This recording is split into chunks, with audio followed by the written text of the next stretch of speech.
very significant, robust growth. And so that's something to consider as well, that actually can be a favorable component if that occurs. This is actually my scalp about 10 years ago. And you can see 10 years later there's growth. What did I do? Well, I'm a really doctor, a person that really hates to take medicine like most doctors do. So I just did a lot of supplementation and a dietary change, and I have had no miniaturization. I had a couple surgeons telling me that with my level of miniaturization I would need a transplant or medical therapy, but I refused to take it. And I've really been able to sustain it. So I think this is a big category. I was a reviewer for some of the abstracts coming up at the fall meeting at the ISHRS, and there have been some blinded evaluations with supplementation. And very intriguing. I'm actually working on my own shampoo and supplementation products right now. And this is something that I'm really focused on in 2019 and 2020, is looking at supplementation that are non-medical in traditional allopathic sense.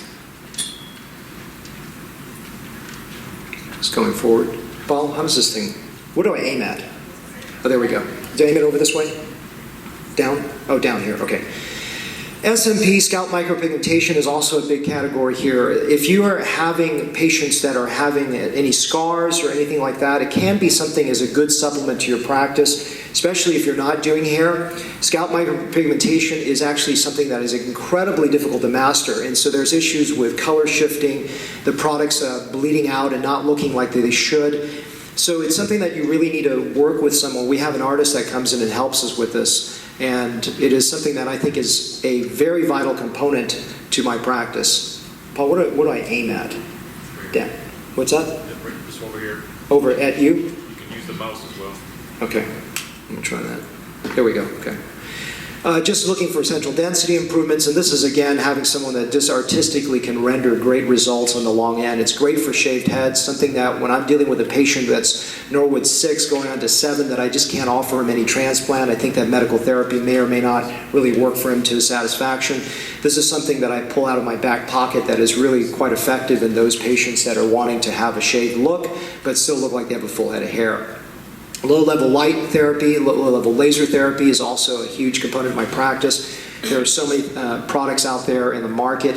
I find this to be very, very effective for my patients. You can't overdo it. This is a wavelength between about 630 to 670 nanometers. It works on cytochrome C intracellularly, and my patients have been quite satisfied with this. You want to do it about 20, 30 minutes 3 times a week, and it works on both genders. And it's actually synergistic with other products as well. So, especially with female hair loss that is very complex, there's a lot of components that you have to investigate. So if you are going into hair restoration, there's also, you have to remember looking at the biologic markers, biochemical markers. There's such a huge number of things that you need to look at for a female. This is a big topic, eyebrow transplantation, patients that are wanting thicker eyebrows today because in the past they've overplucked them and they just don't look right. The one thing, the caveat is I run a course in St. Louis every year, and I tell the people out there that are interested in my course, don't come to the course if your #1 goal is to learn eyebrows. It is the most difficult thing to master. Even though it seems easy because there's only a few hundred grafts, it is very technically the most challenging thing, and you can create really disasters that I've seen. It can cover really unattractive tattoos. These are, of course, prior to the microblading era, and people are just looking overly Groucho Marxy. So this is a good way to make that result look better, and actually you can leverage that tattoo because you can get considerable density. You know, we talk about chin implants framing the lower face and hair transplant framing the upper face, but there's a great frame to the eyes. I mentioned beware of frontal fibrosing alopecia. That's certainly something when you have a loss along the hairline. Don't assume it's traction hair loss. It is a type of scarring hair loss that is rarely successful with hair transplantation, although I've had a couple patients with success with this, but it's still a risk. So you want to be incredibly alert and have a low threshold to biopsy or send it to dermatologists if you're seeing someone, particularly females with an eyebrow and a hair loss along the hairline. It is something, but also men. I can spot FFA across the room. I was shocked. I had a patient walk in, and my consultant and said, this lady with FFA, I said, yeah, I saw her come in the room and she said, yeah, it's weird. A dermatologist sent her to us and he had biopsied the crown and diagnosed as male pattern baldness. And I can see this from across the room. So this is something that I encourage you, if you're going into the hair restoration world, learn about scarring hair losses and not assume everything is just some kind of androgenic alopecia. You can see how bad that transplant is up there. He's already plucked it out. This is another case where she's plucked all of them out because it was really, really badly done. That's a corrective work. And you can do it for cancer reconstructions. And this is another one you can see up above. There's weird transplants from a previous cancer reconstruction that I corrected with a single transplant. And some pearls, I'm not going to go into detail, but a breakthrough this last year is converting from 2.5x to 4.5x for eyebrow transplants. Incredible. I can truly see so much. I can get these really dense pack now. This is just showing you how low these angles are. And this is one of the reasons, besides the fact that it's incredibly difficult for staff to place into these unless they're experienced, they have to be super flat and super tight. And so this triple bend is just taking that third bend in the needle so that you not only have the depth gauge of the needle, but you don't have to cock your wrist so low to make those sites super flat. So I give all my patients thinning shears. This is important because eyebrows do grow as the rate of scalp hairs. Oftentimes they remain that way, but they can slow down after a year. So these little thinning shears really makes the task of cutting the hairs incredibly easier for the patients. Female hair restoration, as I told you, is both a topic of concern surgically, but it should be one of medical concern and dermatologic as well. So if you're going to do female hair restoration, do not just jump in there and do it. There are a lot of factors that have to be considered, one of which is a lot of shock loss. There's different ways that I concentrate the epinephrine, etc. But it's also one of those things that aesthetically is very difficult to design. And so I actually I'm very slow to jump in and do a transplant for females, but the power is incredible, is to reframe that. You can do things with correction of chemotherapy loss, high hairlines that just look aged and masculine in nature. This is a chemotherapy and a brain surgery and transplanting into that to correct the scar as well as the density loss in that area. Another big trend is facial hair restoration today, really framing that down, and you can do things with either a strip, which we'll talk about strip versus FUE in a little while. And you can also do FUE. You can also do beard-to-beard FUE transplants, or you can do corrective work for patients that have no donor hair left and you're actually just using entirely beard to reconstruct that. Clearly this is not an awesome outcome, but it's just getting him to the point where he's socially comfortable not to wear a hat in public because he has no donor hair left. Transgender hair restoration is a big topic. You probably see this all over the media. A lot of things that you should consider, one of which is to be truly sensitive to them. One thing that you will see besides traditionally just doing the front and back is also this idea of a fluid gender. There's, I think, like 140 different genders on Facebook now, and some people want to be able to go during the day as a male and female only at night. And you just have to be sensitive to what they're wanting and make sure that it makes sense. The other component is using the right pronouns when you're discussing things with them. If you are talking with him, you want to use their name and their pronoun correctly. It's one of the huge, big things, and you have all the staff do that as well, and you ask them, what pronoun do you prefer? Also, when you're looking at facial feminization surgery or FFS, the timing is important. If they are going to have that, I encourage the patient to have that first before hair restoration, and then I'm going to come in and frame out any temporal areas that they did not accomplish adequately. But some patients are still very tepid whether they're going to go through with everything else, and so then hair restoration, it can be a first step for them in their period of transitioning. This is a huge topic of passion for me, which is bioenhancement, and what essentially that means are these technologies or fertilizers that have helped my practice have hair growth that are significantly better than what I've seen in the past. So this is one transplant. I mean, this is a lady that had a basal cell carcinoma with a skin graft placed by another surgeon, and I don't think I could have gotten this result in a single session with the growth in that area without the support that I have with different technologies. My adventure into regenerative medicine began in 2010 when I was listening to this lecture by Gary Hitzig. This is actually his slide, where he split the scar and he showed that with PRP on one side, there was a significant improvement in the growth on that side and the minimization of the scar. I think this personally would be an overstatement, especially for people beginning to delve into FUT or strip procedures, because there's about 1,000 factors that lead to a better outcome other than just putting PRP in. It would be a complete misleading comment if I just said you just need good PRP to make a good wound, and that's probably the least important factor. But it was an adventure that I began using Autologel. Again, I have no financial affiliations with anything I'm mentioning. And I moved on to the Angel system. It allows me to get the titration of the quantity I want. The concept is possibly using about a 2.5x concentration of platelets. I'm currently using around 5x for my surgical outcomes.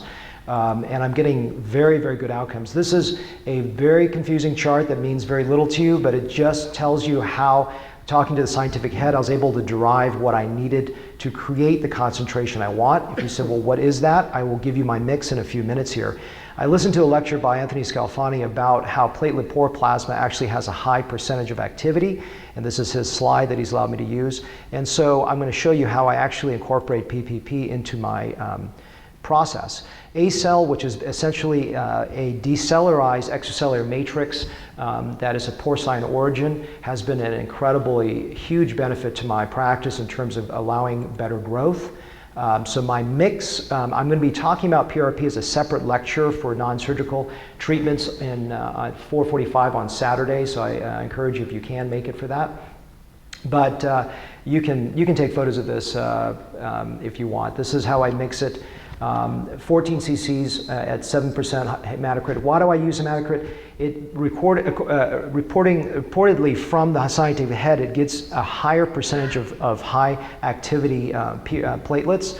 I have 120 cc's of blood that I use. I mix it with 100 milligrams of ACell.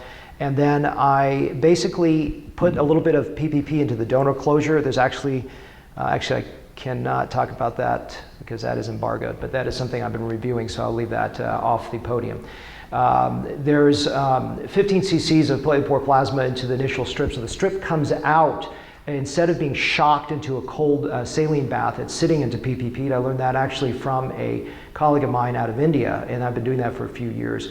I then have 9 cc's of PRP and ACell that I inject after the recipient site creation. I've done it before and I get the same results, but I think intuitively it makes a lot more sense as after the tumescent fluid is out and the time between recipient site to graft placement is lessened. That's what I do. When I'm doing FUE, I don't inject it until after I finish the entire harvest. And then I use 5 cc's to coat the grafts before placement. There's been some concern that whether that's going to impact the grafts in terms of easiness of placing, and it really does not. Without surgery, I basically do a 3x concentration, 30 cc's, with a 7% hematocrit. I mix 200 milligrams of fine powder ACell and inject that into the scalp, and then I use a nanopen to create a sunburn effect on the scalp for about 5 minutes. I usually just do a single treatment. I get very good results with that, and I repeat that sometimes in a year depending on the progression of hair loss. If they have rapid progression, I will be doing it more frequently. And remember, you have to activate this product. You cannot just inject the PRP and hope for the best. It has to be activated either chemically with thrombin or calcium gluconate. And what I've found to have better results is with mechanical stimulation. These are photos from about 2010 when I was switching over and adding it. I got relatively poor results in the first pass, and then I came back and added, and I saw, wow, incredible results when I added PRP for a second treatment. Same for this gentleman. And same for this gentleman on the second pass. So this is the beginning of what I found to be very interesting in results. I started incorporating liposomal ATP into my practice in 2014, as well as hypothermosol. Again, no financial affiliations with any of these companies. And so this is my tetrad of things that I use to create great results for my patients. So my mix, how do I do it? Again, please take a photo of this if you like. So I take 50 cc's of the liposomal ATP, which stabilizes the sodium-potassium ATP pump, so that during that shock of when the grafts are taken out, they don't go under shock. If I'm doing a FUT after they've been soaked in the platelet-poor plasma, which I referenced earlier, and they are slivered, then they are placed into this bath of 10 cc's of liposomal ATP and 100 cc's of hypothermosol. The other 40 cc's and the 400 cc's of plasmolite, as you see there, are divided into graft spraying as well as post-operative spraying. They spray their hair, their recipient site every hour for the first 4 or 5 days until everything is gone. I think that's made just a massive difference. And the nice thing of having segregated this into doing hypothermosol and ATP 3 years later is I could see this difference of another uptick in results. What have I seen? Finer growth, faster growth, where some of my patients don't even go through that telogen effect. They're just growing at 3 to 4 months, sometimes substantially so. If I'm doing FUE, of course, there is not a strip, then I'm going to have the grafts go straight into the ATP and hypothermosol and then I coat the grafts, as I mentioned, with PRP and ACell before placement with about 5 cc's. I do not do anything with stem cells. I think this is something that is definitely showing some interesting results early on with adipose injections. I don't have enough information to tell you about it, but it's just something that's around the corner today. I think I'm getting some very good results with PRP and ACell today. You can see that even after a year of finasteride usage, that with another injection that he's doing quite well a year out with a single injection. So you get good results with females in particular. I think I get better results with females than with males.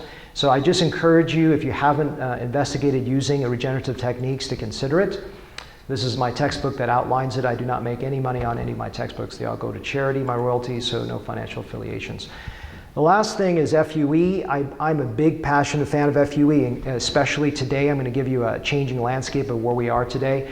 The biggest problem, I think, is that every Tom, Dick, and Harry is trying to do this, because if, they say that if all you have is a hammer, the world is a nail. So I think that we have to not forget the power of FUT. And so if you look at the ICHRS census of where things are going, initially in 2007, there was a very small percentage that did it, and now the majority of people do this. And there is an increasing percentage of those that are doing FUE in terms of a percentage makeup. And there are some people that are exclusively doing FUE. Is that a good thing? Personally, I want to talk about the pros and cons of both. I think it's an oversell to say either product or either procedure is perfect, because they're not. And what you see on the internet is all the slanderous things that show these horrible wide scars to scare patients away. And I think that's terrible. This is one of my scars. You cannot find it. And this is what I could scare you with FUE. And guess what? I see this every week walking through my door from people with just, no skills doing this. Oftentimes what you're having is not even a physician doing this, but technicians doing this, and you're getting these devastating outcomes where they're just not looking right. So I'm just trying to cut through some of the hype that's on the internet and cut through the marketing, but just give you my 2 cents. I think the 2 sides to this is not only what is you're able to harvest, but also how are the grafts looking. So in the old days, FUE grafts were quite miserably bad. I mean, that's only even 5 years ago. But today, the FUE grafts are much hardier due to better harvesting techniques. So I think that today's FUE grafts are getting very close to the quality of FUT, and that's something I would not have said 5 years ago. These are the new generation punches that are available. I personally use the latter 2 there, the Dubois and the Trevellini. Again, I'm trying not to mention brand names, but I think it's helpful for you, and I don't make any money off any of these things. I thought it would be helpful to show you a screen with a Trevellini up there, and I'll mention what I do here. But the bottom line with this is that where the harvesting punches today are, they have a flat front end, so it's a combination of a sharp and a dull punch. So the sharp edge is able to dissect the graft very cleanly, but it's an on-facing blunt punch so that it doesn't transect as much or destroy or chew up the graft. The Trevellini punch is really hard to clean and disassemble, but the benefit of it has 3 phases. So the first is a rotational phase where it just rotates and it cuts through the skin, and then it moves into an oscillation phase. And I change the length of oscillation depending on the length of the graft.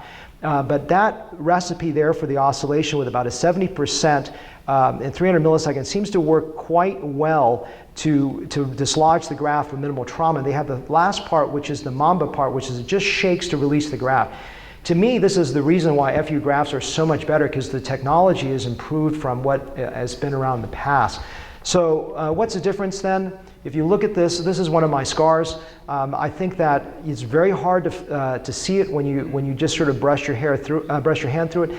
And I'm not saying, and this is an average scar. It's not one of my best work, but it's very, very hard to find it if you do good work with this. I'm not saying I never see a scar back there. Of course I do, but this is something that's important to not oversell it. So this is my colleague and friend who actually gives this talk at my course, Dr. Shapiro, and these are all his slides, so I give him full credit, and he's given me the blessing to use them.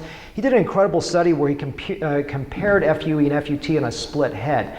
And he found that at 1 year with the number 2 guard with 1 centimeter, it's very hard to tell the difference. And even if you look carefully, it's going to be hard to see if it's under quality work.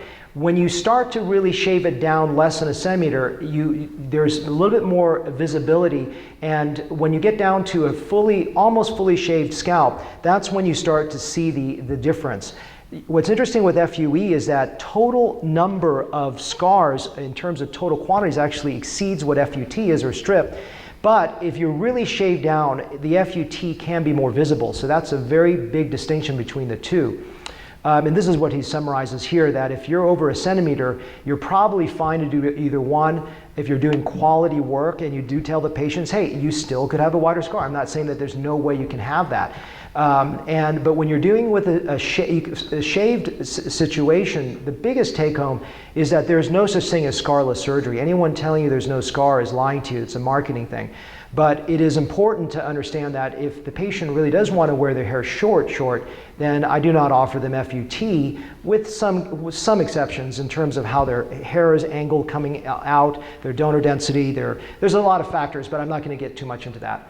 So let's talk a little bit more about the safe donor area. Well, if you think about what happens with that safe donor area, it can progressively get smaller over time. You start to have more crown baldness, you can get retrograde hair loss, you can get infringement going back from the lateral aspects. So FUE, the biggest issue with it is that the most popular population for FUE are the young gentlemen, and they have the highest risk of going beyond the safe donor area. So FUT, of course, has a nice charm, which is the fact that it stays completely within the safe, or it stays more closely within the safe donor area, but most young men don't want the FUT. So this is one of those things that if you have more tools in your belt, you're able to do more with that. So another thought that you may not have considered is if you can do both procedures, you can offer a patient a combined procedure. So let's talk more specifically about what is total donor capacity when you're using these techniques.